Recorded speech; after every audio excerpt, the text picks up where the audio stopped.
Hello, innovators. I'm Dustin Miller, PolyInnovator. Today I'm talking with Purdeep Sangha, the strategist for businessmen, host of the Male Entrepreneur podcast, award-winning author, and teaches entrepreneurs and executives how to become a complete man. Thank you for joining me on the Polymath podcast. Hey, Dustin, thanks for having me. I appreciate it. So please say hello to the innovators in the audience. Hey, innovators. I hope you're doing awesome today. Yeah. And so the way I like to break the ice is have you share something about yourself that no one knows about you? Have I shared something about myself that no one knows about me? Yeah, to share something about it. Oh, to share something. Oh, okay. Well, I would say a lot of people know most of who I am, but I'll share something that not very many people know Okay. at all. So for the podcasters, you can't really see me right now unless you're seeing the video, but at some point in time, I was actually a hair model when I was younger. So I used to actually go out there for competitions, not for me, but for the hairdressers, because I had a lot of hair, a lot of thick hair. And the funny thing was that I wished at some point in time, I wished that my hair was actually thinner. Oh, because it was so tough to manage. yeah. And lo and behold, here you go. Yeah, let's go. So be careful what you wish for. Exactly. Hello and welcome to the Polymath Polycast interviews and discussions. So you got your podcast, and we were talking about your YouTube a little bit before the going on, and you got a new book coming up too. But what got you started before all that? What was your mindset? Before I started getting into this world, you can say? Yeah. Wow, where do I start? Because the journey started a long time ago. But before I was doing what I was doing now in terms of consulting and coaching entrepreneurs, I was in the corporate world. Mm-hmm. And I spent about 13 or 14 years in the corporate world. I climbed the corporate ladder and became a successful executive before I eventually left. My goal was to be a CEO of a major corporation. That was my goal. And I was moving forward at it fast. I was doing everything I could. Yeah. But then I just, you could say I woke up one day and said, I'm done with it. And I literally walked into work the following, I think it was a couple of days and quit. And then went at this full time. Yeah. Well, and it's interesting too, because when I was listening to other interviews by that you had gone on, I'd heard the story that way, and I'm curious to touch on it a little bit more too with some of the questions we have today. But it's very curious too, because you had that self-awareness, and the moment you realized this isn't really working out for me, you took action. I think that's a real key kicker there, is that you actually did something about it. Mm-hmm. Yeah, I think it was almost like the perfect storm, because I felt that at that moment, it wasn't just insight, but it was also this internal pressure within where I knew I wasn't living the life that I wanted to live. I knew that I had this other potential. I knew that I wanted to do something different. And, the corporate world is for some people, it's not for other people, but I just knew that I was being restricted to a certain degree being in the corporate world. So all of this, you can say, pressure to live a life that I want to live, being frustrated with the life that I was currently living, all of that kind of built up. And it was just kind of that moment. And that's when people mainly change, is when they have an aha moment or a life-changing event. This was one of those aha moments for me where I just said, that's it, I'm done. Well, and one thing I've noticed, and this kind of makes you a perfect guest for the show too, is that entrepreneurs and multidisciplinary people often have those moments, or at the very least, don't conform necessarily to that confining environment. I avoided traditional college because I didn't want to confine to that style of learning. And so I get how when you got to that point, you're like, I need to escape from this almost in a way. Mm-hmm. A lot of people if we go through the school system, we're trained to be a certain way. Even in the corporate world, I was trained to be a certain way. I was trained to be an executive that wrote a specific way, that spoke a specific way, that had a certain persona.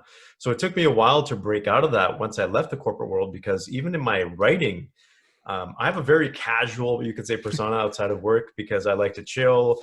I say things like dude, I swear every once in a while. All these kinds of things that were just kind of wiped clean when I was in the corporate world. And so it took me a while to rebuild it and say, who am I really? And I just noticed even in my writing style, I was like, wow, it's like so professional and so corporate that it was lacking the connection. So it just depends on our path. And if we are aware enough, like you said, and have that awareness, we will see where we are being trained to be a certain way, to live a certain way, to behave a certain way. Yeah. And I think that this kind of leads into the first question here too. You started managing employees at 16. And so you had to adapt quickly at that point. How did that young fascination with leading people and growing a business lead into the man you are today?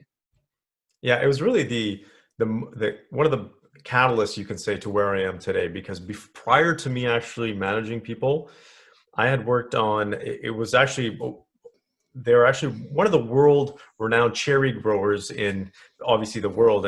And I was working for them ever since I was a kid. Mhm. And one year, and my parents happened to work there as well. And one year the owner said, basically, you know what, he told my dad, he said, your son's not coming back next year. And my dad said, what do you mean? And he said, well, I just don't think his work ethic is there. And that was really interesting because I think that was the year that I had some other friends that were working there at the same time. And maybe I was goofing off if I look back at it. But my dad was just completely choked. And he said, don't worry, you bring him back next year and he will work his butt off.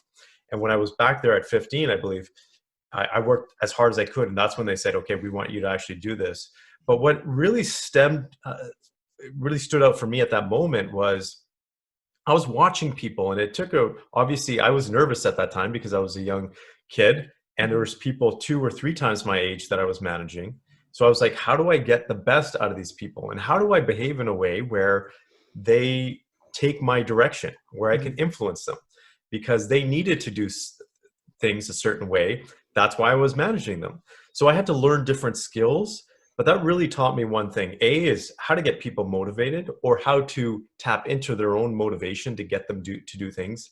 The You can say it was impetus for being a good leader and how I learned what leadership is really about. But also when it came to the world of entrepreneurship, because I was taking a look at things from a business perspective to say, okay, how do we improve this? How do we increase the bottom line here? How do we get more productivity out of people? And I would look at people and say, why are two people almost in the exact same position, but one is producing more and the other one isn't? Mhm. And so it really got me fascinated with this whole realm of business and productivity and even you can say innovation, the world Mhm. of continuous improvement as well. Well, and I'm seeing a lot of systematic thinking there as well. Whenever I started doing my first job, I was lucky enough to be kind of similar in that case with you, where I noticed how some people were doing some things. And one thing you pointed out too is the why, like understanding why people do things. And even at a young age, if you can do that, which is what you were doing, you said you're doing there. And like you said, people who are significantly older than you, being able to tell them what to do, but not be a boss. That's the whole point. You don't need to be a boss. You need to be a leader.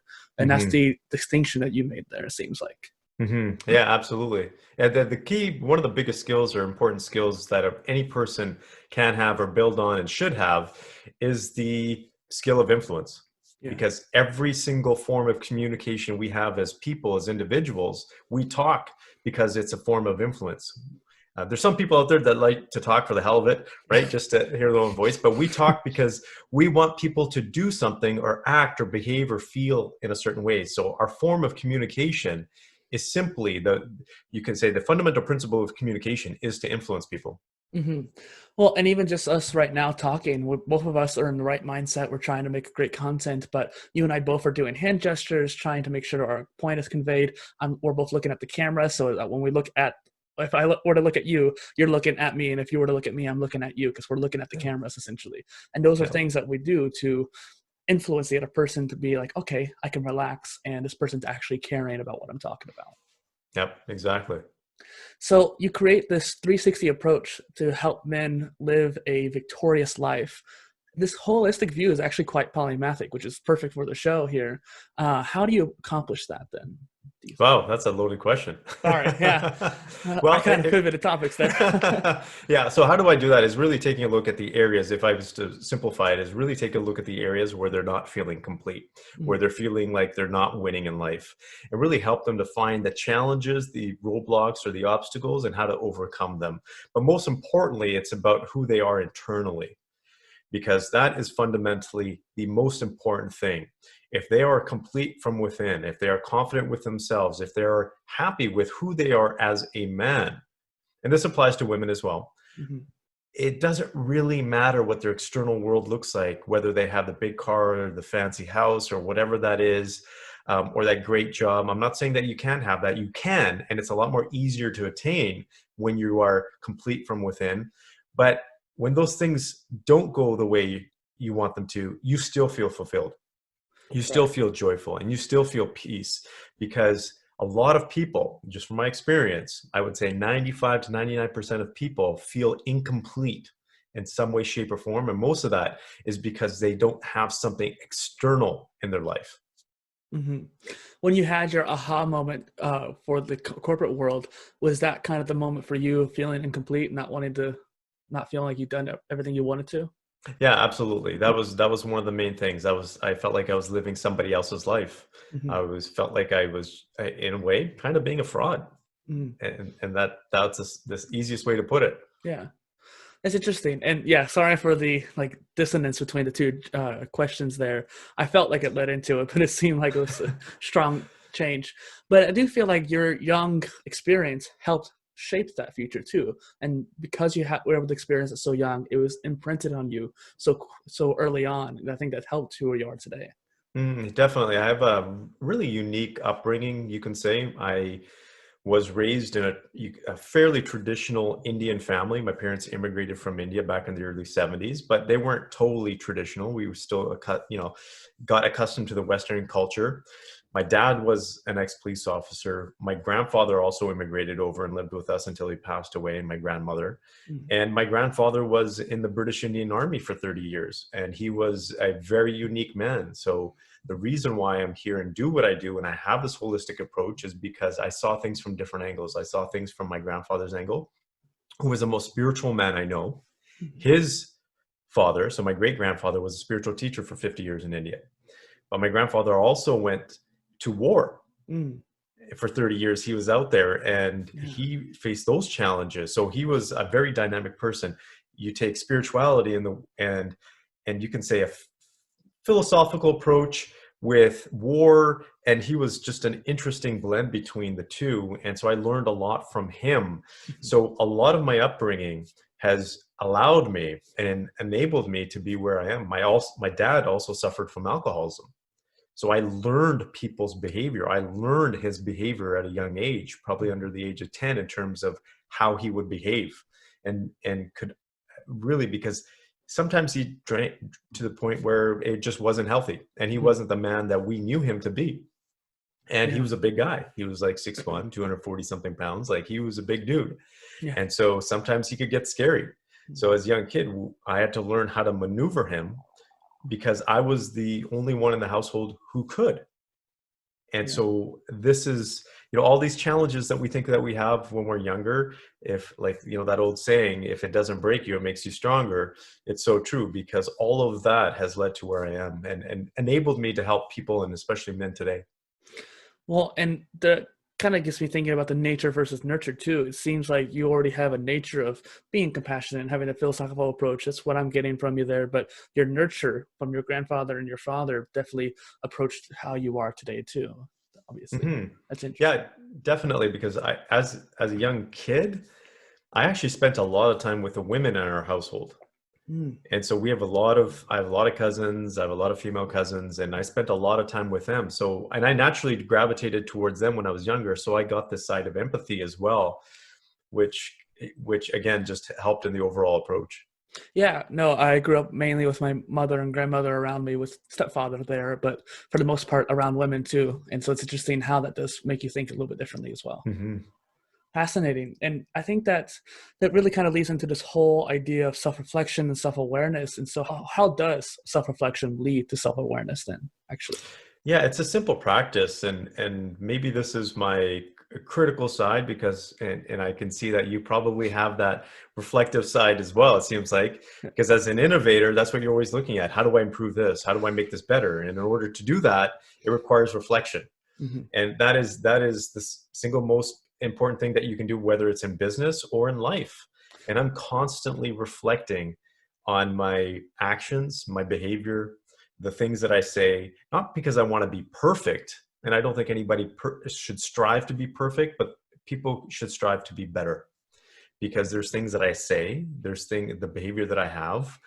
If I get into an argument with my wife, for example, or if I yell at my kid, these are things that I reflect back to say, okay, did I actually approach that properly?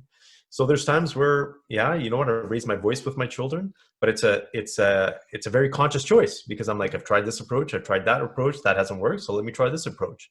But there's also times where I've just kind of snapped, and I've raised my voice because of that too, and that's when I reflect and say, okay, maybe I shouldn't have handled it that way. But for us to change our behavior, because a lot of us, and this is getting into the psychology and the neuroscience, is we are built based on habits. Mm-hmm. Most of our behavior, up to 85% of our behavior, is based on habits. And so we don't even know it. A lot of this is at an unconscious level. And so we behave, we communicate, and we act in certain ways based on these habits. And the only way to break those habits is to be consciously aware of them and constantly reflect. Because if you can reflect, it's a lot easier to break those habits, where people will spend an entire lifetime living the exact same way and then wondering why they're not getting the results that they're looking for. Right. I know someone in my family who's that way, where literally just making the same mistakes over and over again, or trying to act upon their choices in the same way. And there's no reflection, despite the fact that person has empathy and even has a little bit of self-awareness. There's no action on it, and there's no what's the word? Like intent. Oh man, I'll have to cut this part out. Intentional self-awareness. Yes. Self-awareness. That's the real kicker. Being intentional about it. Yeah, and it's tough. It's not always easy, because we are engaged in the actions that we are a part of, in the situations that we're part of. So it's almost like we have to become a third-party observer and be neutral, because our natural tendency, and we can get into the world of spirituality or the world of psychology. Some people call it the ego, some people call it the I, but we have this tendency or identity to look at ourselves through the lens that we've lived through. And so we have to sometimes take those glasses off and say, okay, what would a third party, a neutral party, say about this situation? And that requires a lot of discipline. It requires putting down, you can say, the defense mechanisms, because I know for myself, there's a lot of times where I'm not proud of my own behavior. And I say, okay, I got to put my ego aside a little bit and say, okay, I got to change that. Well, and just the notes here too, this show is always about getting into the meta. So if you want to get scientific or you want to get philosophical, feel free. But it is interesting too, like you mentioned there, the ego, and meditation helps with that, obviously, and depending on which meditation you do too, but being able to understand the ego. You can't do anything about it until you actually know it's there, understand it. And it's very interesting too, have the science behind that as well. The ego is really interesting, because I have a different take than a lot of people out there when it comes to the ego. I believe the ego is necessary because it allows us to be individuals, and that's why this world is so unique. Whereas some people who talk about spirituality refer to the ego as something that's bad. I think it's bad if you submit to your ego, and if you're constantly submitting to your ego and allowing your ego to control you. But if you have your ego in check, you can become very powerful. Some of the best athletes out there in the world, if you take a look, The Last Dance with Michael Jordan, for example, Kobe Bryant passing away. These guys were phenomenal players, but they also had an ego. They were on the court and they knew they were the best, and they presented that way. And that was part of their mind game, because they had that ego. Other people didn't play as good as them because they just had that ego that influenced them externally. But sorry, go ahead. Do you have a question? I was going to say, Kobe Bryant, yes, he had the ego, but he tried to do it on purpose in a way to take advantage of it and maximize it to actually make him better. He used that as a fuel. Exactly. So if you can use it for good, that's a really great thing that you can do. And not in a way that I'm better than someone else, but I could be better at this particular activity than someone else. Right? If you're on the basketball court, you can say, I'm the best player on this court. I'm better than you. I'm better than you. I'm better than you as a basketball player. Yeah. And that's where ego can be confused, is if you think you're better than the other person as an individual, that's where ego can actually, be a detriment to you. Well, and I think that, it's kind of like the matter of how you perceive yourself and how you actually choose to act upon it. When you start getting cocky in a way that gets corrupted, in a way, the energy gets corrupted almost. And it's interesting too, because you have to have the self-awareness in the first place, like we mentioned earlier, to even establish that and then be able to use upon it down the line. And what you said there too reminded me a lot of Nietzsche and having like the Uberman in a way. Yeah, you know what? Here's my take on it. The ego is very powerful, like you said, if you use it effectively.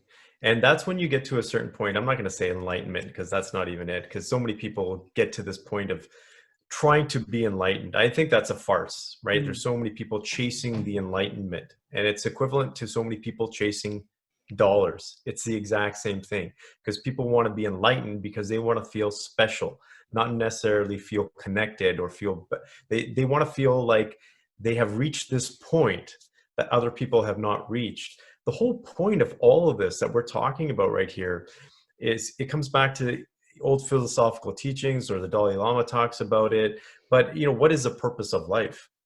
And I'm a strong believer, I'm a very firm believer, that the purpose of life is to find joy, Mm. is to find happiness, is to enjoy life to the fullest. In that comes other things. It's living out to your full potential, or your highest potential, as I like to say it, Yeah. but also giving back to other people.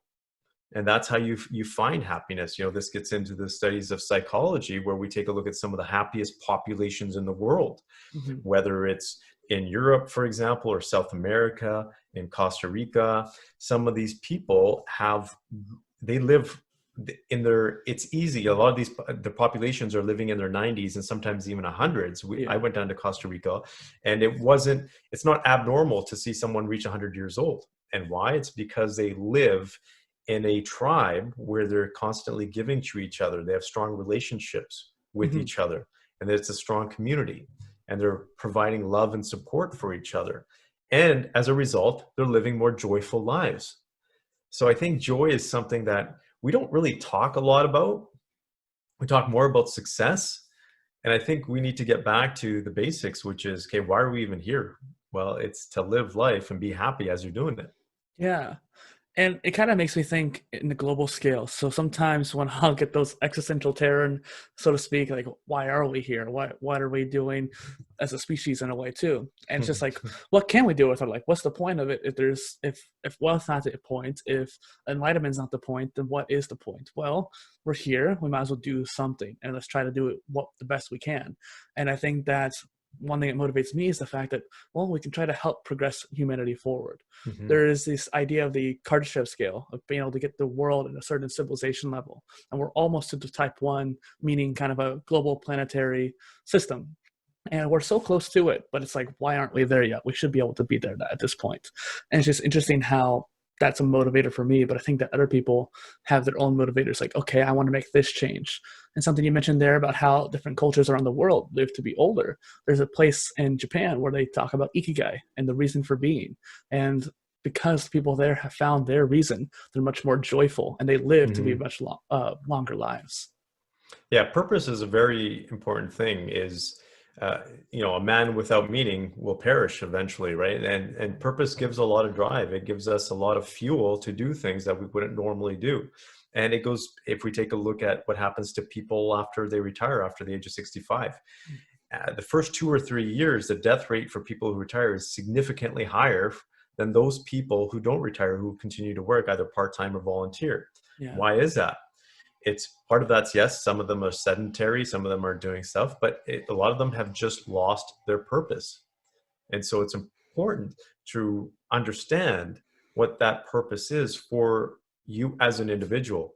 Because again, I'm not going to sit here and preach and be like, this is your purpose, Yeah. because that would just be, that would be false of me to do that, because every individual has their own purpose. I think there's a universal purpose, that we're all here to help each other. And I think if we all just helped one other person, this world would be a completely different place. And every person has an individual skill that they're meant to live out and be a certain type of person, or live a certain type of life. Hmm. Well, and we've talked about like self-awareness, and you mentioned basically compassion there, living for other people. And we've also talked about this whole mindset aspect. And so this kind of leads me to my next question too, is like, what you call an invincible mindset. Maybe that, like, what is that for those who are unaware then? Yeah, it's simply not being bogged down by the challenges that come your way. And it's Mhm. so easy to be bogged down by that. And think of all the distractions that we have, all the negativity, the media, especially these days, or just some things not going right in your life, whether that's in your relationship or your business. And you being able to, not that you're not going to be impacted or affected, because everybody is, but it's that refractory period that you're able to get back onto your feet. So it's equivalent, I like to say, it's like riding a bull, and everybody's going to get kicked off at some point in time. The point is to get back onto the bull as fast as possible. And Mhm. that's what having an invincible mindset is, because a lot of people sit there in self-reflection or victim mentality, and they get caught up in a loop, and therefore they just continue that cycle and keep going and keep going. But the invincible mindset is one where you can actually be self-reflective, and then you can actually carve out different paths for actually having a different, you can say, path forward, and not doing the same things over and over again. Hmm. It's kind of interesting because when I created PolyInnovator, I created in the mindset of having phases or different paths that I wanted to pursue. I wanted to pursue many different paths, so I wanted to organize that pathway ahead of me there. And I think that what you mentioned there is sometimes one of those paths are not going to work. One of those phases that I'm planning out, it's probably not going to work. I need to be able to get it back up and try something else, and that's Mhm. okay. Yeah, a lot of people get bogged down because they feel like they've lost control over their life or some aspect of their life. And that's essentially what it is. When people, again, whether it's business or relationship or whatever it is, something doesn't go right, sometimes they feel powerless. And when they feel powerless, they feel like they've lost control. And when someone loses control and that feeling of control over their life, that's when they really, really get into a rut.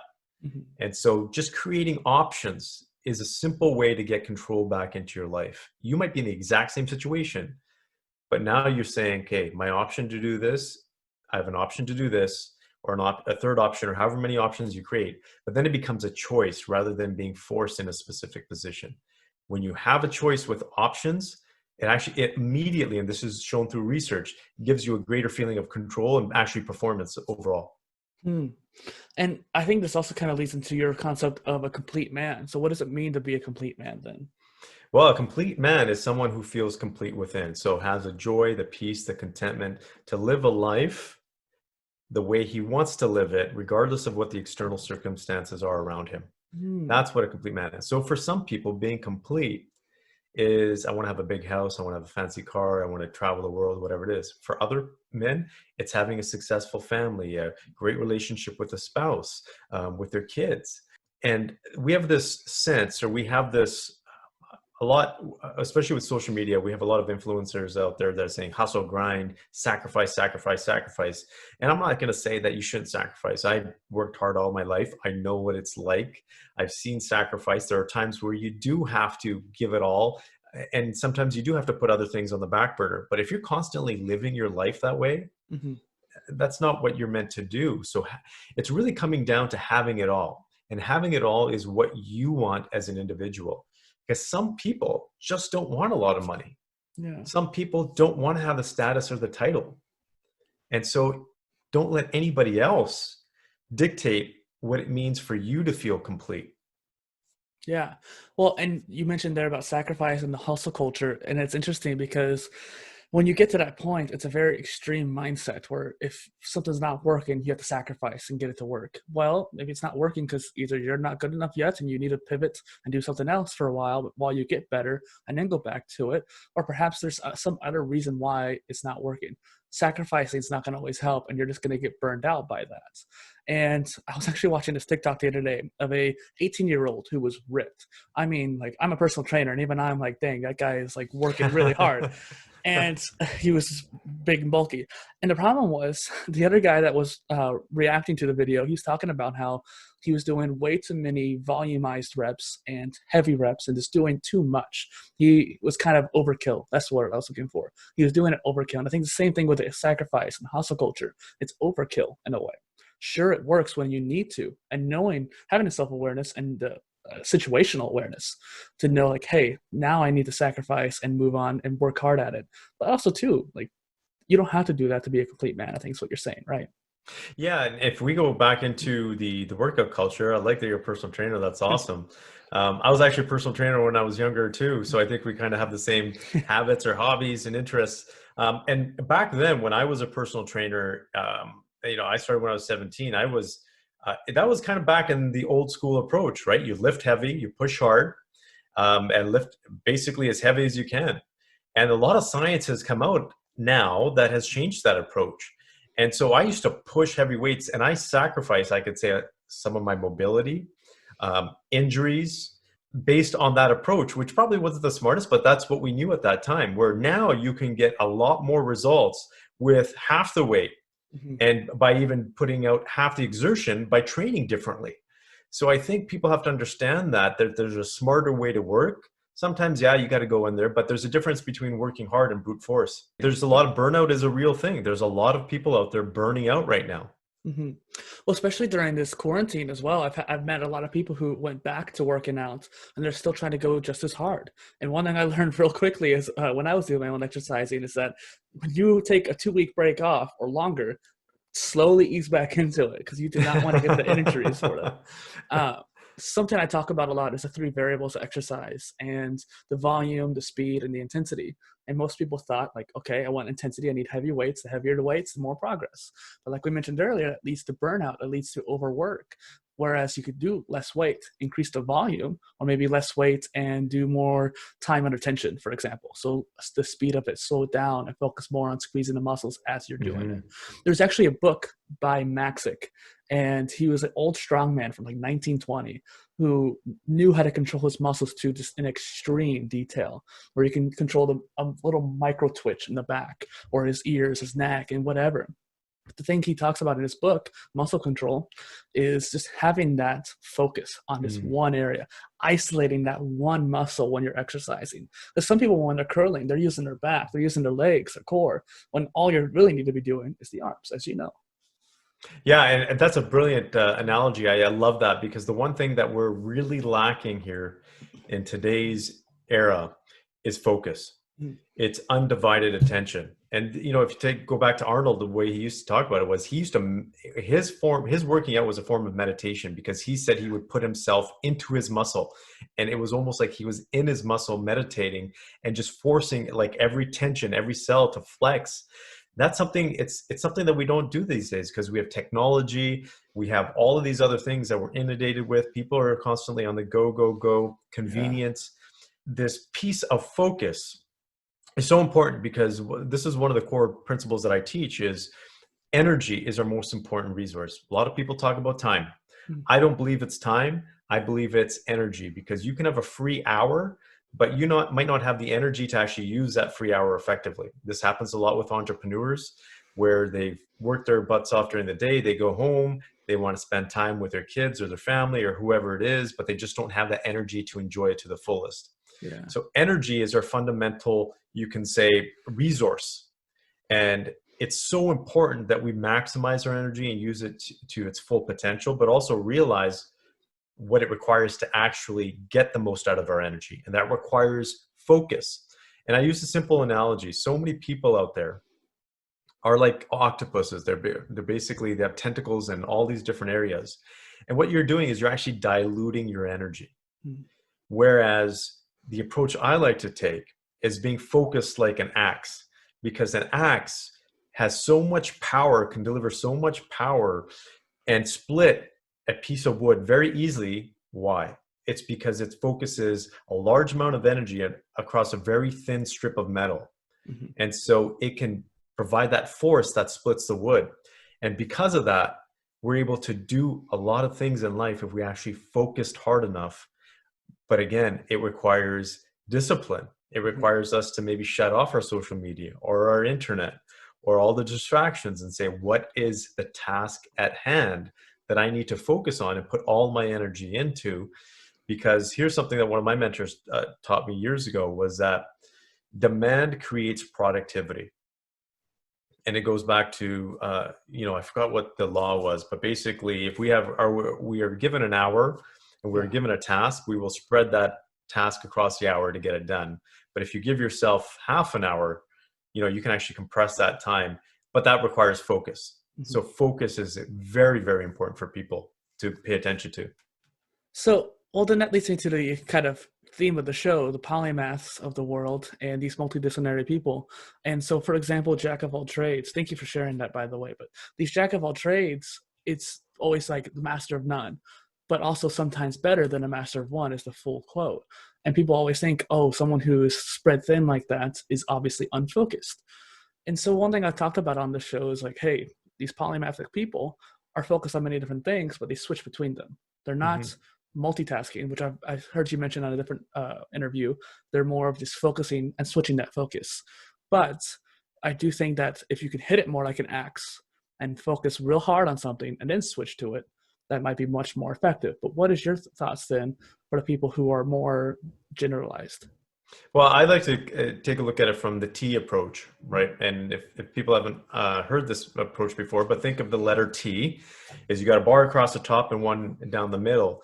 And the bar across the top is, you can say, the variation, the diversification of your skill and your characteristics, what you're able to learn, whether that's different disciplines, whatever that might be. But then that bar down the middle for that T is your niche, is what you're focused on, is what you're the best at. And I truly believe that that T approach actually works very well. So for me in particular, if I take a look at it, I take a look at a number of different things, the world of neuroscience, spirituality, psychology, philosophy, and business, and taking those across the board. But my very specific niche is more on neuroscience. It's very specific around how people work and how people operate, and especially when it comes to men. Also women as well, but I focus more on men because that's mainly my niche. But also in that area is also business as well, because what that allows me to do, and I'm just using this as an example, is I can sit with a businessman and actually have conversations about his personal life as well as his business, and in many different aspects. So I've also, and again, this is just my personal approach, is when I was in the corporate world, I want to learn about all disciplines across business. So I was an executive in marketing, sales, you could say HR culture, project management, because I want to get that overall approach of how do you make an organization better. And when someone came into the room, I wanted to have an educated conversation with them. Yeah. So if a marketing person came in, I wanted to be able to have that. So now what that's done is, because I've gotten that variation, that diversification, it's allowed me to be very specific in that T approach too. So it depends on the individual. Here's the cool thing about the diversification. It's like building blocks. Yeah. When you build your foundation, you can go into other disciplines and you'll find connections. And you'll be like, wow, this world, I can bring it back to this. It's like Lego. Yeah. And so that's how I would take that approach, because you'll find these connections that other people have no idea about. So my connection with science allows me to also connect with business. It also allows me to connect with the world of economics, because economics is around how people behave. Business is around how people behave. So once you find that connector, and I like to say that the most valuable people are these. A is the people that can connect the dots. Because if you can, a lot of people have knowledge, but they can't necessarily connect the dots. If you can connect the dots, you become very valuable. The second piece, if you want to be the most valuable type of person out there from a professional level or even on a personal level, is the ability to solve people's problems. And that's business right there too. Yes. So it's interesting because a couple episodes ago, I had Karen Swizik, who is a T-shaped marketer. And so we were talking about the T-shaped people. And actually right now I've been working on this polymath spectrum, where it talks about people who are polymathic or specialist or T-shaped, whatever you are in the middle. And it's interesting because I definitely consider you more than just one T, so to speak, and more like an H. So like two pillars there, but because business and neuroscience. But Yep. a polymath is someone with many paths like that, but generally speaking, it takes almost a lifetime to accomplish something like that. So just interesting to note how you explained it there, and definitely having that diversification and having the transferable skills and knowledge. Yeah, I think it's a great, and the more skills you add on, the more valuable you become. And you don't have to be the best. You can just be incrementally better. But once you add on that additional skill, it just raises you to a completely different level. And so that's why, again, I'm just using myself as a personal example. Please. I can very strongly say that I can count on one hand how many people I know in North America have the skills that I do to do what I do. And I did that very purposefully. And I said, okay, let me see who's out there from a competitive standpoint. Let me see where my edge is, where my niche is, where the opportunity is, but also where my interests are. Because I'll give an example here. I use a lot of spiritual practices in my approach, but I don't necessarily like to teach mindfulness training or meditation training. That is not my forte, training that specifically. So I've partnered with other people who are trainers of meditation, who are trainers of mindfulness, because I just don't enjoy sitting there and training people how to do that. So it's very important to understand what you enjoy doing as well, because that will just give you the fuel and passion to learn it even more. Yeah, and this comes back to the whole focus. Like you don't want to focus on that, despite the fact you have the skills. You could do it, but you basically got a specialist to help you with that. You're more of the bridge rather than the you don't want to just focus on that part of that whole big system, so to speak. Exactly. Speaking of focus too, something you made me think of is before I was a personal trainer and towards the beginning of my working career, I was a swim instructor, still am at this point. Cool. And focus is super important. And you mentioned how people get distracted by, I don't remember exact words you used, but it made me think of how when I teach swimming, being able to get into that state without panicking for air, because most of the time people don't know how, they know how to move, but they don't know how to control themselves breathing, don't know how the self-awareness of, hi, how am I feeling, why am I getting upset? Instead they just react to it and they start flailing. They either swallow water or they come out of the water, or their swimming gets much worse.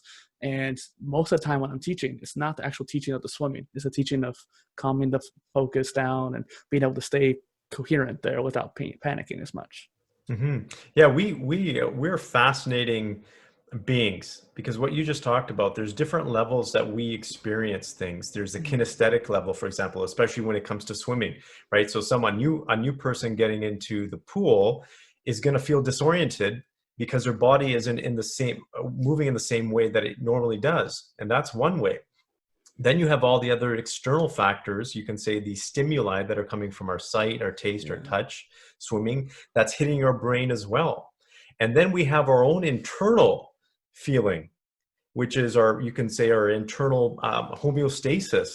And that could come from whether you feel cold or you feel hot or you feel nervous. But then there's also the perceptual, or you can say conceptual part, which is, okay, now what do I do? How am I, once you take all this information in, how's your brain processing this?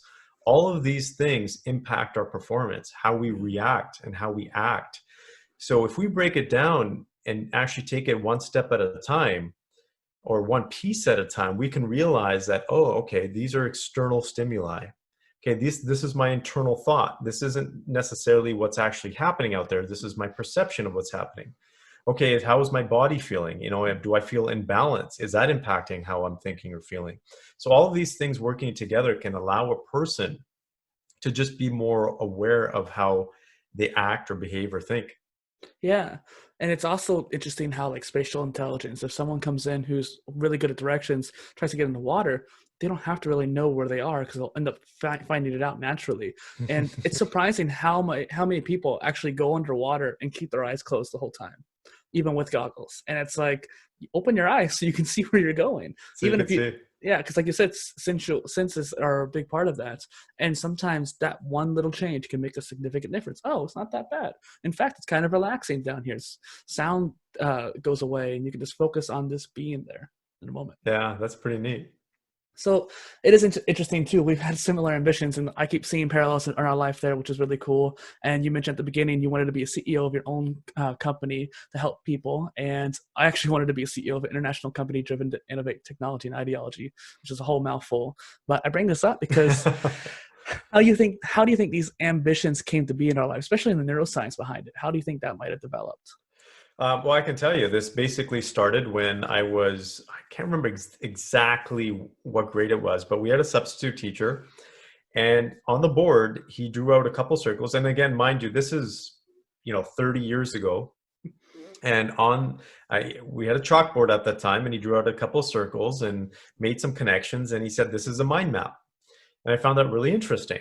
And that wasn't the norm back in the day. Mind maps weren't actually very talked about at all. Yeah. Even after that, the education that I had didn't talk about mind maps. And I went to numerous in academic institutions. So it was very interesting. But that just really spurred something in my mind. And I started to take a look at how the brain operated. So I was kind of a nerd from that perspective, where I was kind of like, this is kind of neat. Let me go into this. I used to like to bring or break apart remote control cars at that time too, and try to put them together. So that kind of stuff was just part of who I was, the MacGyver approach. Yeah. If you remember the MacGyver show. But it really got me to think what the potential of the brain was. So then at that time, there was no real internet. or easily accessible. So I just started to find books in the library or whatever that looked like, and kept reading on the potential of the brain. And that's equivalent to what we would call, it wasn't necessarily neuroscience, but more the brain hacking piece. So memorization, speed reading techniques, Yeah. problem solving, all these different aspects, lateral thinking, all of this kind of stuff is what I started to study in high school. And it really dawned on me when I was in grade 10, because a teacher came up to me and said, "Hey, look, Pradeep, you weren't at the awards ceremony last night." And I'm like, "Yeah, so what? Should I have been?" And she was like, "Yeah, you won pretty much every single award in the school." And I Dang. was just like, "Okay." And she's like, "You're going to need a wheelbarrow to take them home."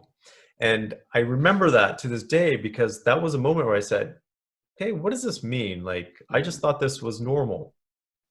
And so then I went even deeper into understanding this. So I was really into human potential at that time. So you're probably aware of Jim Quick, a lot of the stuff that he teaches. Well, that's the stuff that I was learning back then as well. And so he teaches it. I teach it to a smaller group of people. He's chosen to go mass for it. But a lot of the techniques that he uses are the same techniques that I learned back in the day. And I really, so for example, visualization. I used to play basketball when I was younger. And when I was even working out, for example, I used to lift more weight than guys that had more 50 pounds heavier than me. Mhm. And I don't believe a lot of it was because of my strength. I believe it was because of actually my brain power. I believe that I actually saw it there because I visualized it so much. And I visualized a technique. I visualized how it felt when I would, let's just say, for an example, a squat, when I would hit the bottom, how my body would have to react to get to the top. And I psyched myself up to such a degree that I was able to do it. And Mhm. these are all things that you can easily do today.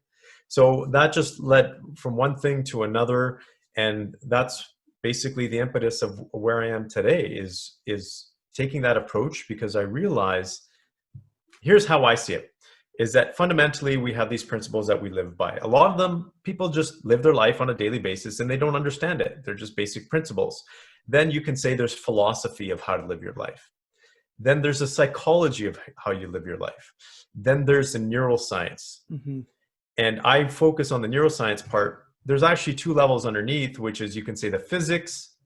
A lot of the physics goes over my head. And I don't really have a interest to get into them, but there's also another layer, which is math, Mm. right? And everything in the world can be broken into a not a say mathematical equation, but into principles of math. I don't follow those two streams. The piece that I have interest in is a neuroscience part.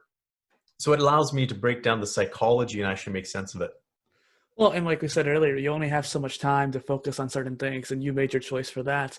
It's funny because I was going to mention this earlier, but didn't quite fit. But now it's perfect. When I teach swimming, I teach the philosophy, the physics, and the psychology of it. And I try to incorporate all three. And depending on what the student needs, I'll use one of those methods to get that point across. Yeah, that's awesome, because I think you just mentioned an awesome point there, is each person will relate to something Mm-hmm. differently. So I can talk to spiritual people about spirituality. I can talk to other people about different aspects. Here's what I know, is that from working with guys, it's tough to refute science. Mm-hmm. It's especially neuroscience, which, as you know, there's proven stats or research, or even physics. So when I talk to guys about the science of certain things, like energy, for example, they actually listen rather than talking about it from a philosophical perspective. So again, it just comes down to the audience to see where they fit, what they resonate with, because ultimately it's about influence. What will get them to move to actually make their lives better, or do what they need to be doing. Yeah, and in reality, it is both. Like you need the science and philosophy, and oh, that's interesting. So how can we focus then on our daily energy? Oh wow, there's so many different ways, but I think the first piece is just being conscious. So Mm. we as human beings experience life in three different ways. We experience life, we think, we feel, and we have energy that flows through us. And so these are the three things to pay attention to. And it's very, I should say, it's simple, but it's not as easy to do. Mhm. So a lot of people are misaligned in one of these three areas. Their thoughts are not aligned with their emotions, or their emotions are not aligned with their thoughts. There's people out there that say, "Hey, look, you know what? I'm a positive person," but their emotions don't align with that. Yeah. They're not feeling positive, or they don't have that positive energy. So how do we do it? The first piece is being conscious and aware. and understanding that energy comes from many different sources. For example, there's electromagnetic energy, there's chemical energy, but just being aware, for example, that our emotions are a big part of our energy. So focusing on emotions, I tell people to focus more on their emotions than their thought, because we have tens of thousands of thought every day. Now, Yeah. scientists have shown that it's anywhere from 15,000 to 80,000 thoughts a day. That's a lot of thoughts to keep Yeah. track of. But there's a core number of emotions that we can feel, and it's a lot smaller. There are a lot less, basically 5 or 6 core emotions, depending on who you talk to. But you can keep track of those.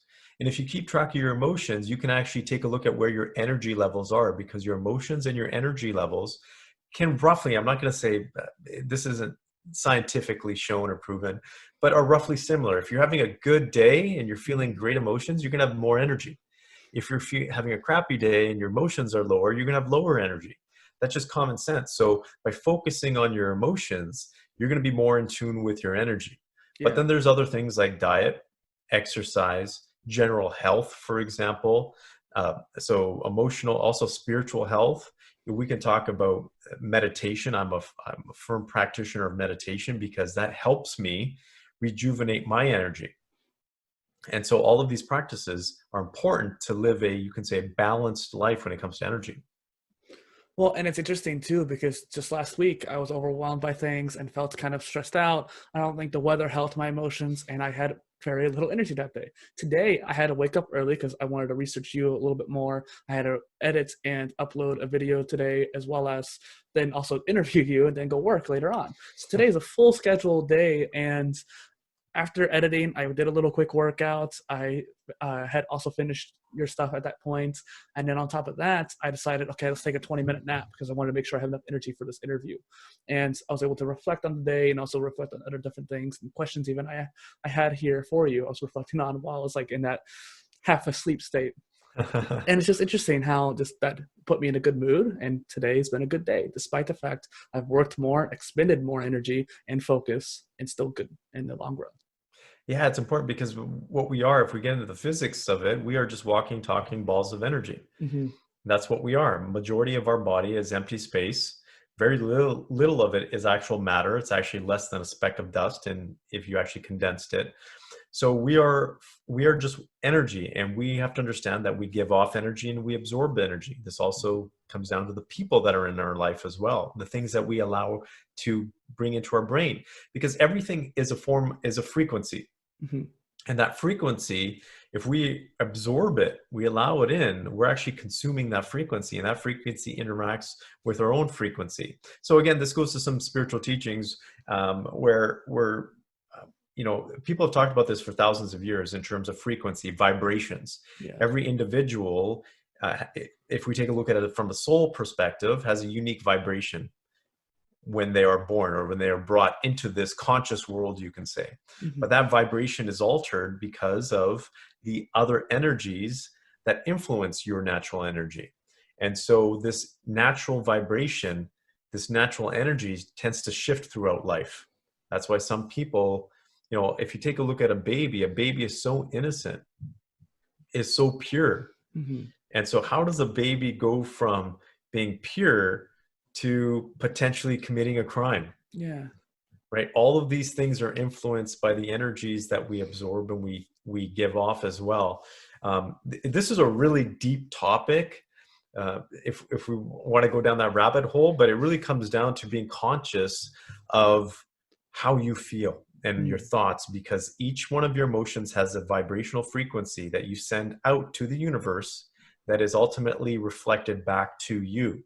Mm-hmm. So be conscious of your thoughts, be conscious of your emotions, because that ultimately dictates the type of life that you have. And science has now shown this, neuroscience has shown this, is that your thought pattern actually creates your external world, because the way you think will ultimately influence the way you behave, and how you behave influences how your external world reacts to your behavior.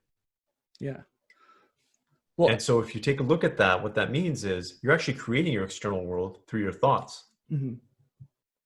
Well, and they say that too, your emotions actually affect the temperature of your body, which is another physical response to the mental, where if you're happy, your body's going to be more, if you're joyful, for example, you're going to be more heated up. If you're sad or depressed, you're actually going to cool down.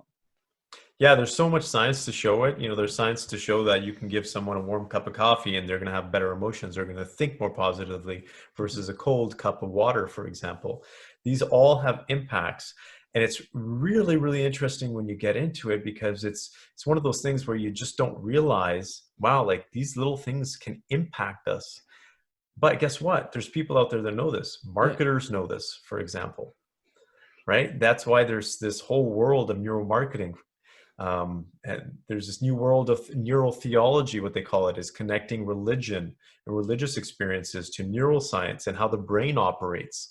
Because now they've done studies to show, wow, there are some significant, you can say, details that when someone goes into a meditative state or a state of prayer, that certain parts of their prefrontal cortex, for example, light up. mm, Or the parietal lobe, which is responsible for your sense of self, um, in time and space, for example, ends up shutting off.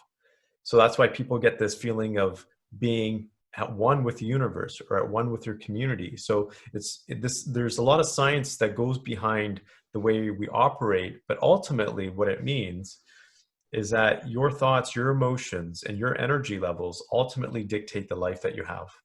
definitely. And I'll have to have you on again so we can talk more deeply on that as well. Yeah, more than happy to. Well, and this actually leads into something I created called the Four Pillars philosophy, which has been inspired other philosophies on the line. But you and I both are trying to take this modern approach so people can understand the older ways of thinking. And this is kind of in the light of encompassing each major area of life: the mind, the body, the spirit, and emotions, which we've talked a lot about already. And I feel like this resonates with your ethos that you've mentioned. What are your thoughts on those areas of life? Oh, I think you're just bang on, because it's a balanced life and one cannot survive without the other. They're intertwined. Our thoughts are intertwined with our emotions, and our emotions are intertwined with our spiritual realm, for example, and our body. If you take a look at our body, there's so many studies that show now that, for example, your enterics, is your gut, has a Mhm. big part to do with your emotions. So if you're not eating healthy, it's going to impact your emotions, and it's also going to impact your thoughts. If you take a look at the chakras, for example, each chakra represents a different part of your body based on not only the part of your body, but also specific gland that influences your body's functions. So all of these come into play. So I think what you've done is you've actually taken a very balanced approach. I think that's ultimately what it is. The universe, generally, a lot of it goes towards balance. Mhm. Energies go towards balance. And so a lot of that is still misunderstood or not understood at this point. So this is a little bit of a generalization, but we need to bring more balance into our lives, because I would say in general, I'm going to make a blanket statement here, Okay. is a lot of people are not living balanced lives. Yeah. Well, and it's interesting too, because if someone's listening to this right now, they might think that you're going more on the philosophical tangent, but ironically, you're actually speaking scientifically and philosophical at the same time. What you just said there for the past like couple questions too, no less, has been a balance of science and philosophy. Absolutely. And I've researched this thoroughly, because my point isn't to make an argument. My point is just to Mhm. support what I'm talking about. And people are free to believe it or not believe it. I encourage you to do your own research. And when you Yeah. do, you're going to see a lot of the stuff that's come out with the newest and latest research when it comes to neuroscience or the body and how your gut reacts and how your heart reacts, for example. So it's very fascinating Yeah. what the science is showing now. So that really is true, and it's it's kind of funny too, because I asked you about your principles in life before the show, and my principle is balance, and we keep talking about here. And so it's interesting how we can try to bring the balance of modern science with ancient teachings. How do you think about doing that? How do you try to approach it? Wow. Well, I think I'm a little bit unique from that perspective, because I grew up with this. Hmm. I grew up with a philosophical grandfather. I went through sciences first before I went into business. So it's a little bit more natural for me. For the average person, when I say average, I mean just the everyday person that hasn't jumped into the realm of science, neuroscience, or spirituality or philosophy. It really, here's what I say is look for what resonates with you, Mm-hmm. because some things may not feel right for you. You might have to test them out and see what works for you, what doesn't work for you. You don't have to believe everything. But there's a lot of teachings out there from a spiritual perspective, like consciousness, right? Which was talked about thousands of years ago, which the scientists are still baffled by right now, which they Right. talk about consciousness. Like, what is consciousness? They can prove that, hey, look, a neuron fires with another neuron and it produces a thought.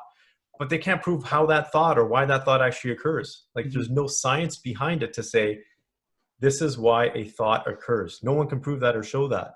So there's still this gap of understanding the ancient teachings. And I think that's where you take a look and say, okay, maybe science can't prove everything, but some things do exist that are beyond our reasoning. And Mm-hmm. that's where philosophy comes in, perhaps. That's where spiritual teachings come in. And ultimately, again, I just keep coming back to this, is what makes you live a happier, more joyful, and a content life. And I laugh because some people, if you have the blinders on Yeah. and you don't need to know the neuroscience, you don't need to know the philosophy behind things, and you're living a great life and you're happy, awesome, keep living it, Yeah. right? Who knows? You might be content in that state anyways. You might have learned a lesson somehow, some way, and been content. Exactly. This actually reminds me a lot of a book called The Tao of Physics. Have you heard of that one? I've heard of that. I haven't read it. Have tried to get through it. I'm still only about halfway through it, ironically. And I've mentioned it so many times. It's one of those books that even halfway through it, I find fascinating. It's a balance of, like, they talk about Buddhism and quantum physics, or Yep. biology and Aristotle philosophy. And it's just fascinating work. So I mentioned principles, and you said yours before the show was live with passion and integrity, give it 110%, and make this world a better place. So let's start with the question of how can we live with more passion? Oh, wow. It's doing the things that you enjoy doing and actually putting a lot more emotions into it. Mm. That's the one thing. So emotions are from a two-part perspective. One is the frequency that you feel those emotions, and the second is the amplitude. Mm. So if you're happy, think of this as a dial on your volume. Why not just turn it up a little bit more? You can actually be a little bit happier, right? Yeah. So and if you're feeling content, you can actually turn that up and feel more content. So you have the ability to dial up your emotions. You also have the ability to feel those emotions more frequently. So that's where passion comes in, is finding those things that you're actually passionate about, the things that you actually enjoy doing. And sometimes there's things out there that you don't enjoy doing that you can become passionate about. For example, I know a lot of people that hated working out, but then eventually became passionate about it because they saw the results. Yeah. And so I think that's ultimately where passion comes from, is growth. Is growth in some way, shape, or form, where you look back and you say, I felt this way a year ago, or my skill was at this level a year ago, and look where I am today. And so it's about progress. And in your world, it's about innovation, perhaps, and doing things differently. And so it's really the growth in terms of your life or your business or what you're looking for that can lead to that ultimate passion. Yeah. I mean, you were spot on there.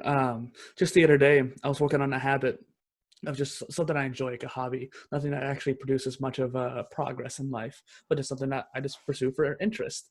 And I just innovated the way I think about it in some way. I don't remember exact details per se, but I viewed it one way. And after watching something and trying something out, I viewed it something else. And it completely led me down a different path, but it was exciting. And that was the innovation that drove me per se. No, I was just gonna say that's one of the things. Like sometimes I just do quirky things because I'm like, I wonder where it's gonna go, Yeah. and just that small little improvement just makes my day. I don't care if I got a result out of it or not. Hmm. Well, and I talk about self-improvement a lot and the habits and systems, which is something you referred to earlier as well. And all I talk about is just try to get that 1 to 4% every day. 1% because I'm trying to be realistic, 4% because of flow, trying to get into the state of Hmm. flow.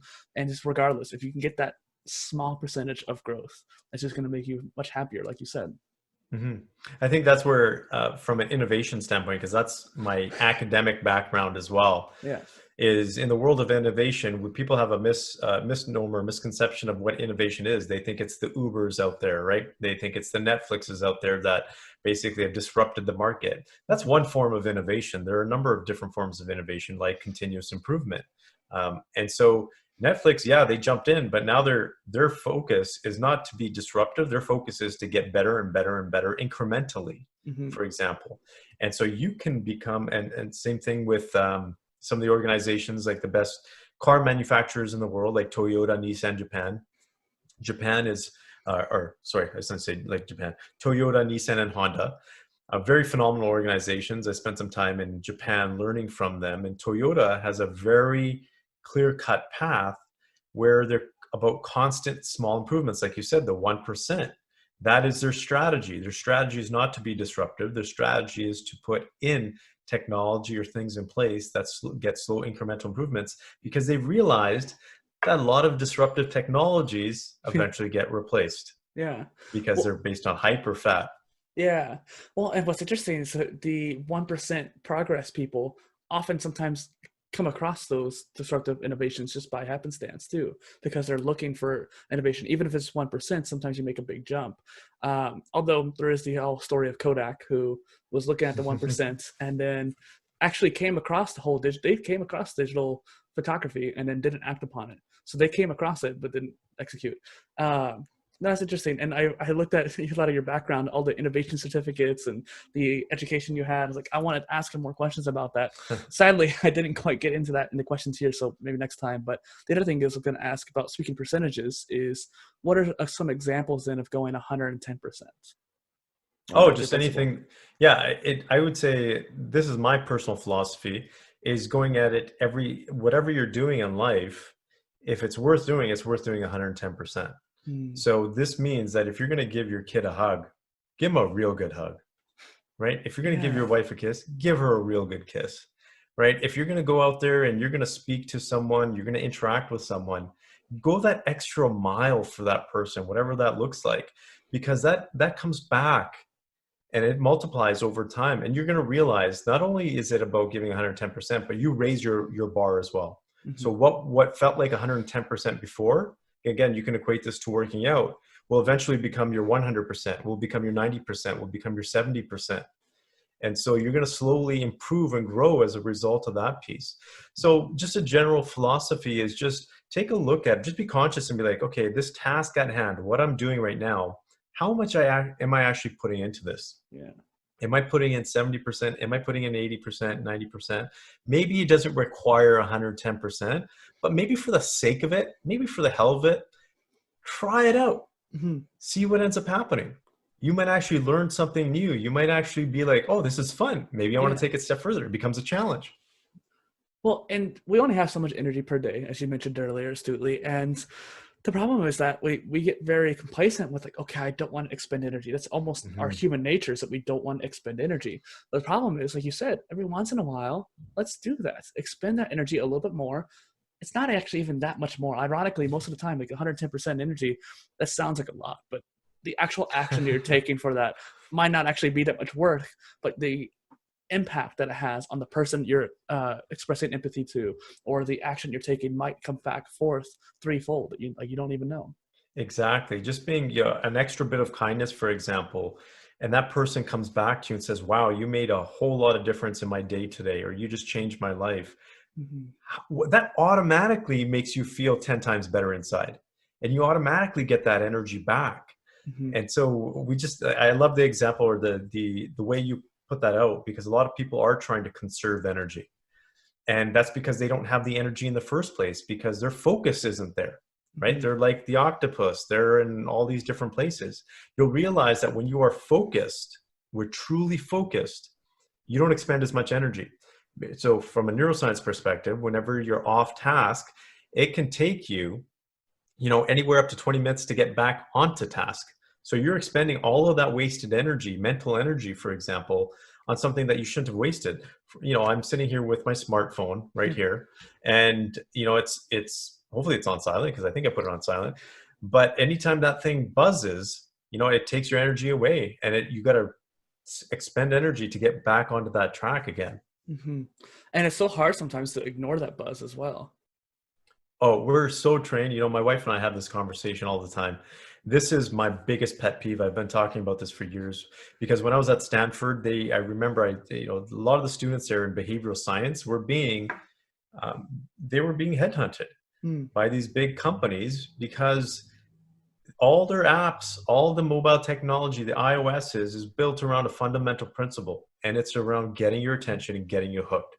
Mhm. That is fundamentally it, because they know that the more time you spend on their platform, the more money you are going to make them ultimately, whether it's through the form of ads, they sell the rights to someone else, whatever that looks like, that is their ultimate purpose.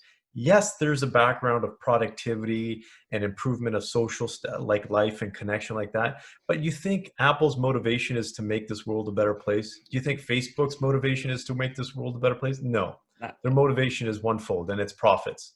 Mhm. And it's interesting too because people think that these companies are so great, and maybe they might make a positive change in the long run, but that's not the goal. That's just a byproduct of it. And speaking of positive change, what does it mean to you to make a world a better place? I think it's just helping even one person. Mhm. I think it's just going out of our way and helping one person a day. And that doesn't even have to be something big. It doesn't have to be something uh, tangible. It could just be saying hello to someone that needs a hello, smiling to someone that needs a smile. This gentleman, a great gentleman, is a very successful entrepreneur now, told me a story about how he was homeless when he was younger, in his younger days. And he said that the toughest thing for him wasn't that he didn't have food or he didn't have shelter, it's that he felt invisible to people. People would just walk by him, not even acknowledge him. Man, that just taught me something when he told me that, because I would give money or whatever, but I just realized that, these people are human. That simple acknowledgement that they exist as a conscious being Mhm. can make their day. And so something as simple as that can just change this world, because I do believe in the butterfly effect. I do believe in chain reactions, because if we live a better life day to day to day, the people that we impact will live better lives. And it can only have a ripple effect. And when we get consumed with ourselves as individuals, which a lot of us do, and I'm guilty of this too, is the world becomes that way. When we all become so consumed with ourselves, for example, the challenge that we're having right now with this COVID virus, what happened when it first came out and we went into lockdown? Everybody was hoarding. Mhm. Everybody was out there thinking of themselves. There were some people that were thinking about other people, but because the mass majority went and thought about themselves, wow, it just, everybody went into contraction. Yeah. Yeah, everybody went into contraction rather than giving, which is the ultimate state of love and happiness and joy and content. We went into a state of hoarding and being me, me, me, me, me. And that again, it goes into energies, Mhm. because the state of giving is, I don't like to use a word positive or negative energy, but in this, you can say in this conscious world that we live in, that's what it is. If you give to someone, that's a form of giving positive energy, right? If you're constantly thinking about yourself and receiving, it's not so positive. Yeah. And it's again going back to the ego, going outside of that. Yes, because we are just taught, especially in Western society, it's not as bad in Eastern society, but we are very individualistic here in Western society. That's how we're taught, that's how we're raised, and it can have a detriment on society overall. Definitely. And something actually, a hashtag I've used since I started the blog 10 years ago is this hashtag make a change. So how do you think we can make a change? Oh, there's so many. Well, how do we make a change? That's a big question. One of the things that pops up is, where do we make a change? Mm. And for me personally, here's how I think, and this is the work that I do. I believe change starts within the family units. That's where I believe change starts, because I think we are quick to point fingers at the political government, for example, or the law, or other countries, or war, or whatever that looks like. But that fundamentally comes down to us as individuals, because if our family units are stronger, Mhm. we are more mindful, we are more conscious, we are more loving, we're giving. Like, for example, my family, the four principles that we put in is kindness, love, respect, and cooperation. These are the four principles that we live by. I constantly remind my children, and they remind me. Yeah. And so these are the things that, if we just say, hey, look, if we can make our family unit stronger, then we can be better people in our community. So when we're better people in our community, then we can be better people in the nation. And we're better people in the nation, then we can be better, you can say, citizens of the world. But it starts with a unit here, Mhm. not necessarily at the top. Yes, changes need to be made at the top, But think about this. If we complain about someone's leadership at the top, I'm not going to throw out names, but there's certain people in power right now that maybe aren't the best leaders Across the world too. across the world. Yeah. But they're in positions of power because people have allowed them to be in positions of power because they haven't been conscious enough or mindful enough to say that person doesn't belong in this spot. So it's not necessarily a top-down impact. It's a bottom-up impact that we need to have. Mm-hmm.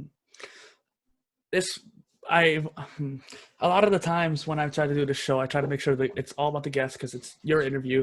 Something I want to bring up though is my old endeavor was called the United Living Construct. The main idea behind it was world unity through self-education or self-development, and the whole point was to work from the person up, and then the society, and then beyond that, the global scale. And it's the same thing you mentioned there. It's like you literally had to start small and build it up. Pay it forward. The butterfly effect will happen that way because once you start changing the individual people, then it starts to spread around there. People start positively changing each other, and then it changes the world beyond that. Yeah, I love that approach. And that goes back to the world of consciousness. As more people are aware of what consciousness is, Mm-hmm. the more ability they have to connect with the overall consciousness. And hopefully that raises the level of everybody's consciousness. Yeah. Well, and you've mentioned family a lot too. What is the importance of family to you? Oh, family is everything because that fundamentally builds society. Mm-hmm. So for me as an individual, my family means the world to me. My kids mean the world to me. My wife means the world to me. They are why I work so hard and do what I do because I want them to see that they can make a difference. I want them to live the best lives that they can live and be happy and joyful. And it's because of I would say the way I was raised as well. We had our challenges as a family, but we were always a family. We always loved each other. And because of that, we grew up, my brother and I grew up as healthy adults, you can say, that are able to contribute. So I think that for me is important. And if I take a look at my ultimate goal as a person is to raise two healthy kids, is to raise two healthy kids who live a happy, joyful, content, peaceful, and a successful life, but also contribute to society so that their generation can live a happy life overall. Well, and it seems like both of us are trying to think in that global scale. And this actually leads me to another question I have up here is, what is Sangha worldwide? Oh, Sangha Worldwide is basically, it's an arm of my consulting because I do two areas of business. One is coaching Mm-hmm. and the other one is consulting. So I consult with large organizations internationally as well.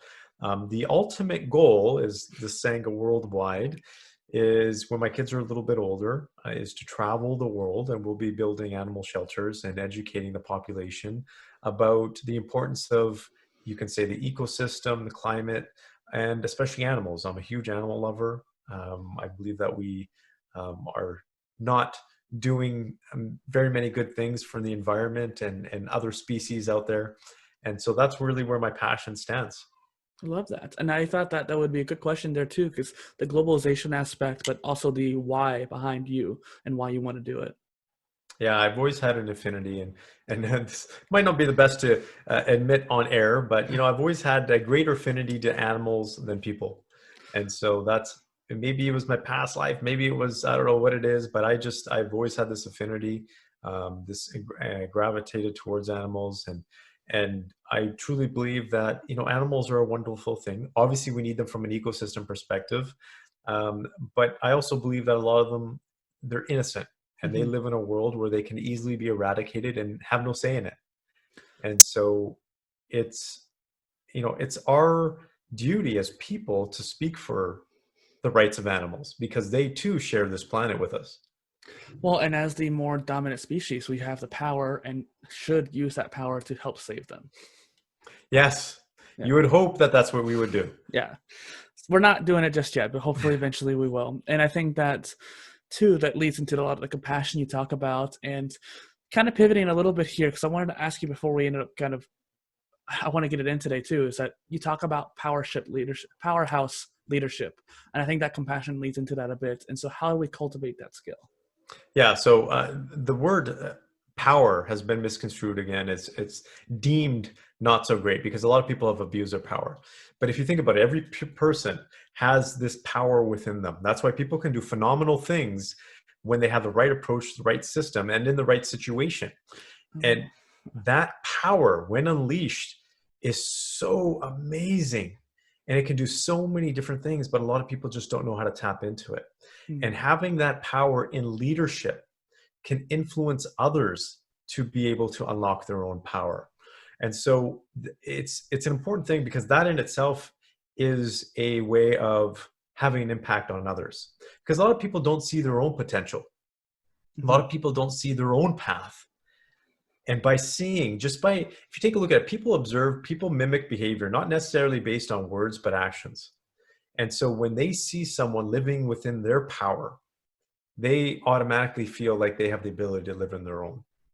And so we create an empowered community, for example, an empowered nation, which isn't about control, but it's about compassion. Because true power, this goes back to the term that I use when it comes to the work that I do, is specifically with men, is the term mindful alpha male. Because alpha is the first letter of the Greek alphabet, which means beginning or origin. And I believe that every man should be an alpha male. Why? Because if you're not an alpha male, you're not creating the life you want to live. You're actually living with the circumstances that are given to you. A lot of times you might not like that. And so being an alpha male is important. And also the secondary, you can say, meaning of alpha male is a leader of your pack, whether that's leader of your family or leader of your community. And the leader of the pack, their number one goal is to look out for the pack itself, to look out for the survival of the pack. Do what's in the best interest of, in this case, your family or your community, not necessarily yourself.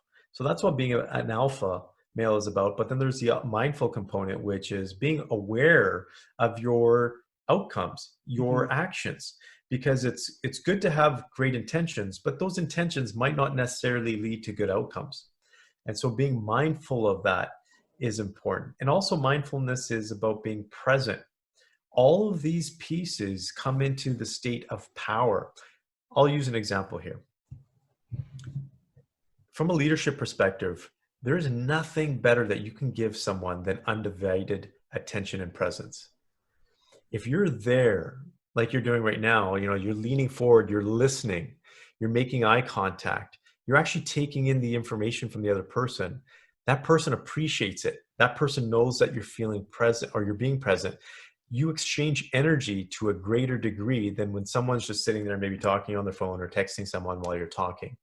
This power has a great influence on other people, which is the ultimate part of being a leader, is about being able to influence others in a common goal or a direction that benefits, whether it's your organization as a business, your family, or that person as an individual. That's what being a leader is all about. And that's interesting too, because it reminds me of the whole concept of a philosopher king, being able to balance the ideology and the mindset along with the leadership role. A lot of kings of the past have not been able to be as fruitful or compassionate because they focus too much on ruling and bossing. And this kind of refers back to the whole boss versus leader thing. And thank you for acknowledging the fact that I was listening, because as someone who talks a lot, I try to, when I do these interviews, be an active listener and absorb what you're saying.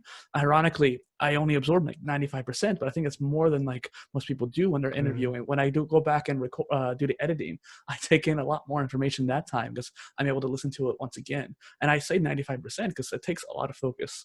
And I'm giving myself crap there, but what I'm saying is, from the moment I started doing these interviews, I told myself I wanted to make sure I'm a good active listener. I don't want to interrupt my guests. I've tried. I did a little bit earlier today, and I tried not to, but part of that's just a Zoom delay.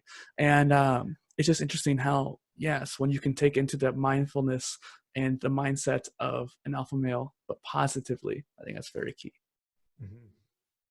It's interesting. And your whole tribe, when it comes to your work, and my whole tribe, when it comes to my work, is very similar. We're both trying to empower people, whether it's male entrepreneurs for you or the Polymathic people for me. We're still trying to do the same thing and empower people with the positive mindset. And I know we said not to really use the word positive, but it is in that way of being positive. So something I ask all my guests, I want to make sure I get this in today too, is what is a polymath to you? So that's my tribe. I just wanted to ask what your opinion is on it. Well, if I was to take a look at what polymath means to me, is I'm just going to use something very simple. I think it's a Lego builder. I think it's someone that can take different aspects, different blocks, and put them together to build what you want to build. Mm, So whether that's in your own individual life or your business, um, uh, here's my understanding of it: is basically you're learning different things, you're learning new things to increase your acumen and improve your overall situation. And this can be fun.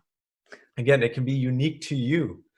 You can do different things, build different skills. And I think that's the wonderful world that we live in right now, is we have the ability to learn so many different things and build on our skills that it's virtually limitless at this point.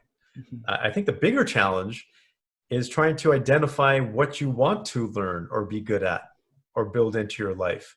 I think a lot of people are confused about that, or they do go down one path and something shinier comes along, and I call it the squirrel syndrome, where it's like, okay, let me drop this and follow that path.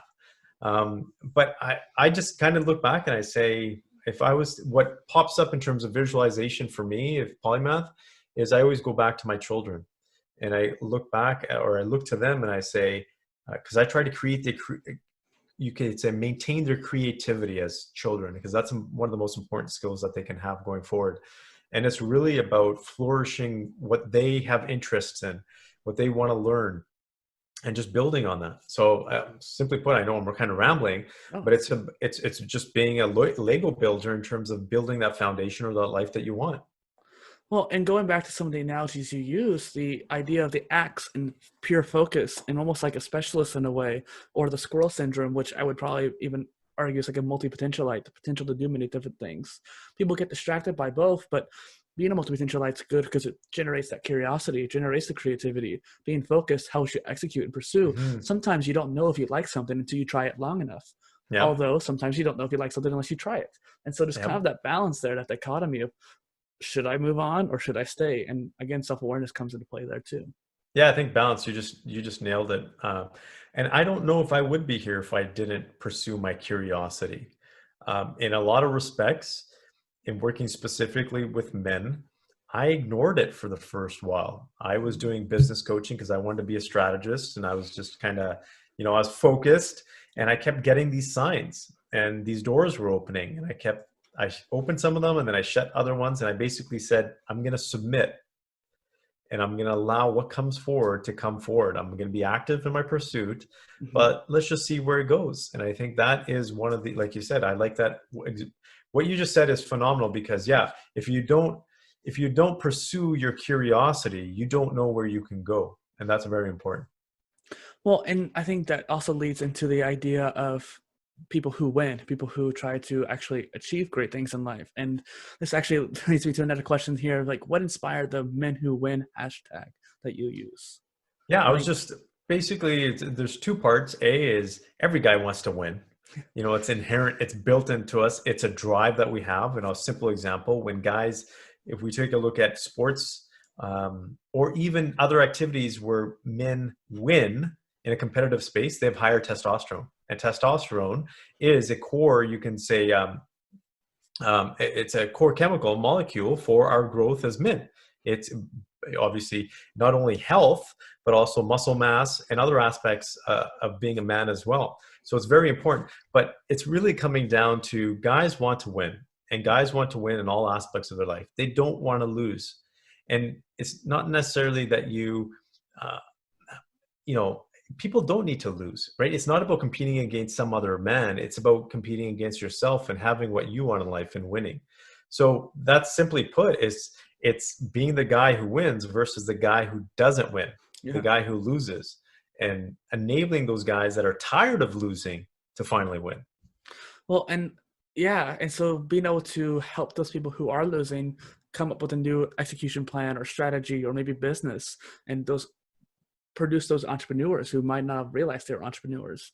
And so what basically started your show then, The Male Entrepreneur? What is it about for those who don't know? Yeah, the podcast. Well, it first started off as the Superfans podcast, because when I first came out, one of the core areas that I was passionate about was really helping people drive better relationships with their clients to turn them into superfans, because I think that's just a huge opportunity for people that they're completely missing out on. especially with COVID now, you see the level of customer service and experience and retention dropping like crazy. So it's a fundamental principle of business. That's what I started with. And then when as I mentioned, as I started to pursue this more, because here's what ended up happening, Dustin, is I was helping men, but I was very wary about going at it full force publicly, because there's a stigma about masculinity. There's a stigma about being men. There's a stigma about working specifically with men. At the beginning, you can say a lot of people were like, this is sexist or whatever it was, which is not the case whatsoever. It's actually the complete opposite. But I finally said, I'm going to go out with this podcast and go out with this name, because it's a statement as well that a person shouldn't be afraid to be a male entrepreneur, because everybody's so neutral these days. They're afraid to say, oh, man versus woman or whatever that is. Yeah. And so this podcast was when I really went in and said, I'm going to go full force from a branding perspective and a marketing perspective to help men specifically and make a splash, because I'm not afraid to go out there and do this. Whereas there's a lot of my colleagues out there that do help specifically men, but they don't do it. They don't publicly say they just help men. So that's where the male entrepreneur morphed to. So it morphed from more of a business aspect to helping men in general, a 360 approach in their life, their business. Because, here's my last comment on this, and then I'll kind of shut up, is that we think that business is the toughest spot for men. It's not. It's not. It's all the feelings that they have as a result of their business not working, or their relationship not working, or their health not being there, or they're not being in their full confidence or clarity. That's what the greater pain is for men. And this show is about a holistic approach for entrepreneurs to talk about all the other things that plague them, that hold them back from having the life they want. Well, and like you said too, it's not about whether you're a man or a woman. It's just a matter of being the best man you can be, which in turn is respectful to women, and that's to make that point there too. And what I find fascinating is the parallel of that. We're both on podcast.co, and how your history of the superfan being the start of it. But once you realize how deep you wanted to delve into the male entrepreneur aspect of that, you pivoted a little bit. It's still the same ecosystem for you. It's still your same content, same kind of ideals, and you kept the old one, which I think is really key. A lot of people would cut that off. And I actually experienced something similar with the United We Construct podcast. It was more generalized and kind of like your super fans there, approaching the world change or self-development. And then it pivoted towards this polymathic people and being able to accomplish that. And I think that for what you did there, you kept that history. We both did that, actually. I just wanted to point out there. I think that was really key. You kept that part of you. You kept that part of your history there as a content creator, and you went full force. And I think that's really cool. Yeah, thanks. I appreciate that. And so this kind of goes back to one of the whole ideas of the powerhouse. Like, you were a powerhouse content creator in a way. You were staying strong and being able to lead that field in your own rights. Because like you said, your colleagues aren't feeling confident enough to do so. And one question I wanted to ask earlier too is, what would be a powerhouse innovation leader, so to speak? Oh, wow. That's a really loaded question. So powerhouse innovation leader. I would say, so from my experience, it's someone who isn't afraid to go down a path and put the external influences aside. So right now, there's a lot of pressure, and I'll just speak in general, is I talk to government officials both here in Canada and in the US, and one of the biggest things that challenges innovators, even from the government perspective, is that a lot of innovation is being based on building a company to sell it to a billion-dollar organization. Oh, yeah. That is a huge, actually, it's an epidemic right now. So for me, powerhouse leadership is to say, that could be, or from an innovation standpoint, could be like, I'm going to build this company, and even if someone offers me $1 billion, I'm going to still keep running it. And I'm going to still run it, and I'm not going to sell it off, because I think what's happened here, again, I'm kind of going down into a rabbit hole, but what's happened is we've created companies that have been innovative, that have been competitors of these big companies, and they're getting bought out. And therefore, there's no competition to these big companies anymore. And everybody's just going for that because they know it's an easy paycheck to, hey, look, I'll build it to a certain subscriber list or a follower list, and then I'll just sell it off for $100 million or $50 million or $1 billion or whatever that is. I think that's killing innovation overall. I think that truly is. I don't think it's helping the consumers. So I think innovation, powerhouse innovation, is really staying true to what you intended to do and Mhm. following through with that, even though the big paychecks are coming your way. It's interesting because it made me think of, ironically, Mark Zuckerberg, and we talked about how big Facebook is. And like you just said there, some of these bigger companies have become more of a problem because there's no competition there. And it's interesting because I was listening to Peter Thiel talk about how when he was advising Mark Zuckerberg towards the beginning, they had been offered, I think, 2 billion or 2 million, something big. I think it was billion for Facebook when it was getting really growing. And it was interesting how Zuck was saying how if I were to take this money and run with it, what would I do with that money? Well, I'd want to make a social network. If I want to make a social network that I'm already doing, why would I leave what I'm doing now, which is what I want to do for the money? And look where it is now. It's super big. And so, yes, we were saying how Facebook is not necessarily the greatest company right now going on. I don't want to go too deep into that, but it is interesting how he kept with it and he kept pursuing that. Yeah, and if I could just add on to that point, Please. because I think Mark Zuckerberg is in a very interesting position. Same thing with Jeff Bezos, for example, because I think they've caught in such a trap. And I think it's at an emotional level as well, because they've created this monster, right? Two monsters. And so they have a choice at this point, because I think both are doing well or good things for the community, but I also think both are hurting the community significantly as well. Because I was just out with my wife today, and COVID is a big, obviously, factor in this, but there's a lot of places that are closing down because of Amazon, for example, even if COVID wasn't around. So it's impacting society in a general terms, but these organizations have gotten so large. As individuals, I don't know if these guys can step away anymore, because if I put myself in Mark Zuckerberg's shoes and I've created a Godzilla and I'm the one that can control Godzilla, if I let the leash off Godzilla, what is the other person going to do? Mm-hmm. Is it going to create more damage to society? Could it destroy the world? Yeah. And I'm talking, and I'm being extreme here, but these are the challenges that they're facing. Mm-hmm. Because when you get too big, you take on a whole other world of responsibilities and accountability. So I don't envy their position. I think that they've done well, both. They have financially well, socially they've done well too. But I also think that there's a big detriment to how big they've created these companies. Interesting. And it does actually lead to want to empathize with them because yes, they're obviously rich and well off, but they had to deal with all that stress of having these Godzillas of sorts. And yes, you might have gone a little extreme, but I think it was good. I think it was a good way of explaining the idea and really, again, producing the empathy for them and helping induce compassion to us and the listeners going in. Mm-hmm. So one of my last questions here today is that you're actually releasing a new book in December for men. What is that about? Yeah, the new book is called, I'm super excited about this because it's literally decades of work in the making. It's called The Complete Man. And it is you can say the basics of how to live a more fulfilling, balanced life and have the success at the same time. So not sacrificing, but having it all.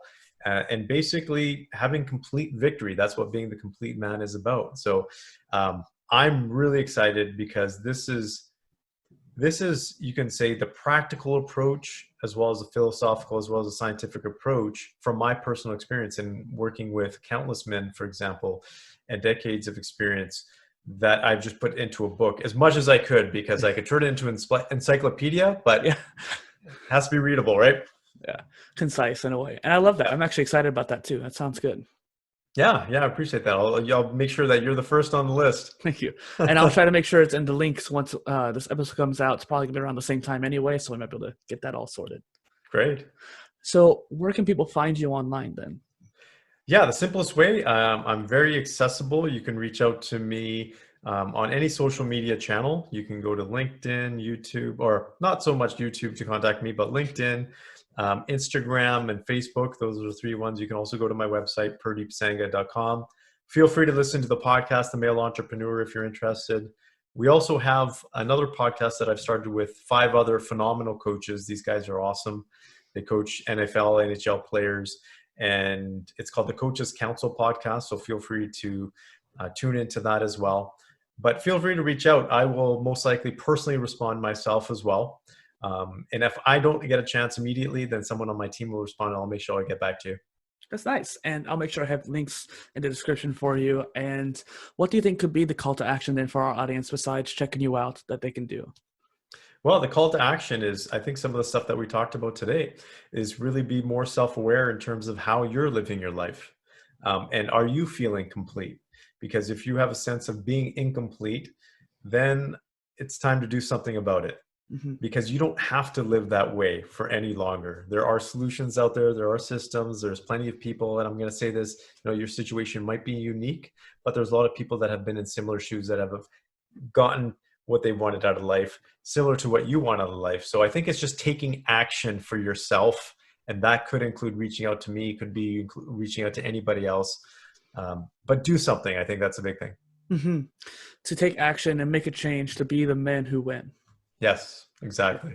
Well, thank you for coming on the show. Yeah, thanks, Dustin. This was a great conversation. I agree. I have to say it's probably the longest episode I've done, but it's gone by quick. It's awesome. I really enjoy your questions, and it's been great chatting with you. I appreciate that. And yes, it has been long, but like I said, it was a lot of fun, got into the state of flow. And once again, this is Dustin Miller, PolyInnovator, and Purdeep Sangha on the Polymath podcast. Thank you.